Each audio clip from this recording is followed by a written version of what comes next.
ನಾನು 86 kg ಇದ್ದವಳು 71 kg ಬಂದಿದ್ದೀನಿ. ವಯಸ್ಸಾದ್ಮೇಲೆ smart ಆಗಿ ಕಾಣ್ತೀರಾ ಅಂದ್ರೆ ಜಿನ್ನಿ. 126 kg ವೇಟ್ ಇದ್ದು ನಾವು ಈಗ 114 kg ಲೆಕ್ಕ ಬಂದಿದ್ದೀವಿ. ಯಾವುದೇ ಸೈಡ್ ಎಫೆಕ್ಟ್ ಆಗಿಲ್ಲ ನಮಗೆ. 84 ರಿಂದ 50 kg ಬಂದೆ. ಆಮೇಲೆ ಸಣ್ಣಗೆ ಫಿಟ್ ಆಗಿದ್ದೀನಿ. ಅದಕ್ಕೆ ನಾನು ಯೂಸ್ ಮಾಡ್ತಾ ಇರೋದು ಜೀನಿ ಸ್ಲಿಮ್. ನಾಲೆಗಳಿಗೆ ನೀರಿಲ್ಲ ಅಂತ ರೈತರು ಪರಿತಪಿಸ್ತಾ ಇದ್ದಾರೆ.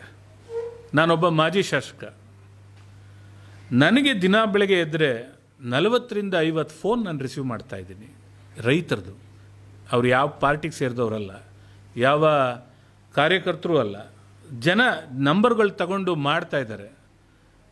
ಏನು ಮಾಡ್ತಾ ಇದ್ದೀರಿ ಸರ್? ಎಲ್ಲರೂ ಒಬ್ಬರು ಕೇಳ್ತಾ ಇಲ್ವಲ್ಲ.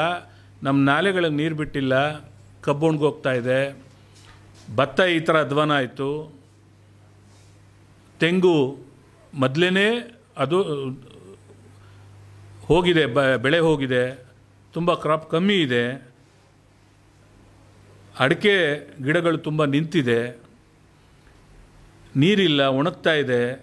ಮೇ ತಿಂಗಳು ಕೊನೆಯಲ್ಲಿ ನಮಗೆ ನೀರು ನಿಲ್ಲಿಸಿದವರು ಈ ತನಕ ನಮಗೆ ನೀರು ಕೊಟ್ಟಿಲ್ಲ. ಯಾವ ಸಾರಿನೂ ಈ ಥರ ಪರಿಸ್ಥಿತಿಲಿ ಮಧ್ಯದಲ್ಲಿ ನೀರು ಕೊಡದೇ ಇರೋ ವಿಚಾರ ಇಲ್ಲ. ಮಧ್ಯದಲ್ಲಿ ಒಂದು ಸಲ ನೀರು ಕೊಟ್ಟು ಯಾವುದೇ ಕಾಮಗಾರಿಗಳು ನಡೀತಿದ್ರು ಕೂಡ ಅದನ್ನು ನಿಲ್ಲಿಸಿ ಮಧ್ಯೆ ಒಂದು ನೀರು ಕೊಟ್ಟು 1 ವಾರ 10 ದಿವಸ ನೀರು ಕೊಟ್ಟು ನಂತರ ಅದನ್ನು ನಿಲ್ಲಿಸಿ ಕಾಮಗಾರಿನ ನಡೆಸಿರೋವಂಥ ಇತಿಹಾಸ ಈ ತನಕ ನಮ್ಮ ಜಿಲ್ಲೆಯಲ್ಲಿ ಇರ್ತಕ್ಕಂಥದ್ದು.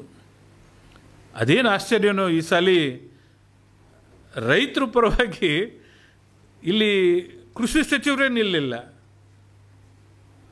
ರೈತರು ಪರವಾಗಿ ನಿಲ್ಲಬೇಕಾದವರು ಅವರೇ ನಿಲ್ಲಿಲ್ಲ. ಯಾವ ಸಂತೋಷಕ್ಕೆ ಶಿಲಾನ್ಯಾಸ ಮಾಡಿಸ್ಕೊಳ್ಳೋಕೆ ಹೊರಡ್ತೀರ? ಅಲ್ಲಿ ಜಿಲ್ಲೆ ಜನರ ಬೆಳೆ ಹಾಳು ಮಾಡಿ ಶಿಲಾನ್ಯಾಸ ಕೇಳಿದ್ದೀರಲ್ಲ, ಯಾವ ಸಂತೋಷಕ್ಕೆ ಮಾಡಿಸ್ಕೊಳ್ತಾ ಇದ್ದೀರಿ? ಇನ್ನು ನಮ್ಮ MLA ರಮೇಶ್ ಬಾಬು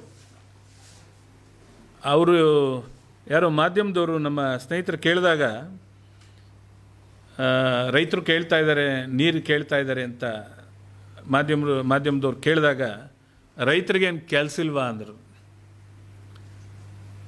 ಎಲ್ಲಿ ಏನಕ್ಕೆ ರಾಜಕಾರಣ ಮಾಡ್ತಾ ಇದ್ದೀರಿ ನೀವುಗಳು ಅಂತ ನಮ್ಗೆ ಅರ್ಥ ಆಗ್ತಾ ಇಲ್ಲ.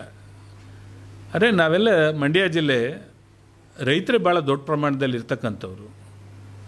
ರೈತರು ನೀರು ಕೇಳಿದ್ರೆ ನಾಲೆಗೆ ವಾಸ್ತವಿಕವಾಗಿ ಏನಿದೆ ತಿಳ್ಕೊಳ್ಳದೆ ರೈತರಿಗೆ ಕೆಲಸ ಇಲ್ಲ ಅಂತ ಮಾತಾಡುವಂಥದ್ದು ಧೈರ್ಯ ಹೆಂಗೆ ಮಾಡ್ತೀರಿ? ಅದು ಹೆಂಗೆ ಹಳ್ಳಿ ಮೇಲೆ ಹೋಗಿ ನೀವು ಜನರನ್ನ ಭೇಟಿ ಮಾಡ್ತಾ ಇದ್ದೀರಿ?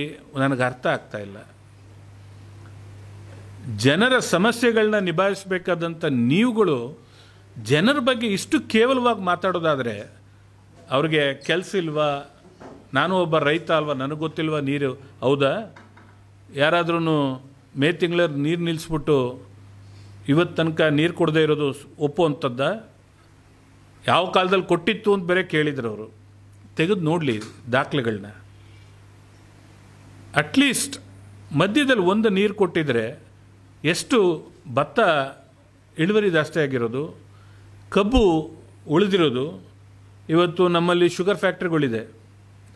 ಮಂಡ್ಯ ಶುಗರ್ ಫ್ಯಾಕ್ಟ್ರಿ, ಕೊಪ್ಪ, ಅನೇಕ ಸಾವಿರಾರು ಆಲೆಮನೆಗಳು ನಮ್ಮ ಜಿಲ್ಲೆಯಲ್ಲಿದೆ. ಕಬ್ಬು ಸಂಪೂರ್ಣವಾಗಿ ಒಣಗ್ತಾ ಇದೆ. ಅದರ ಒಂದು ಸತ್ವನ ಕಳ್ಕೊಳ್ತಾ ಇದೆ. ಇದು ನೋಡಿ, ಇವತ್ತು ಬೆಳಗ್ಗೆ ನಾನೀಗ ಇಲ್ಲಿಂದ ಹೊರಟ ಮೇಲೆ ನಗುನಳ್ಳಿ ರೈತರು ತೋರಿಸ್ರಿ ಅಣ್ಣ, ಈ ಸ್ಥಿತಿಲಿದೆ ಮಂಡ್ಯ ಜಿಲ್ಲೆ ಕಬ್ಬು, ತಾವು ಮಾಧ್ಯಮಗಳಿಗೆ ತೋರಿಸಿ, ಇದು ನಗುನಳ್ಳಿ ಭಾಗದ ಕಬ್ಬು, ಇದು ಯಾವುದೋ ಒಬ್ಬರದಲ್ಲ. 4-5 ರೈತರು ಫೋಟೋ ಹೊಡೆದು ನನಗೆ ಈಗ ಕಾರಲ್ಲಿ ಬರುವಾಗ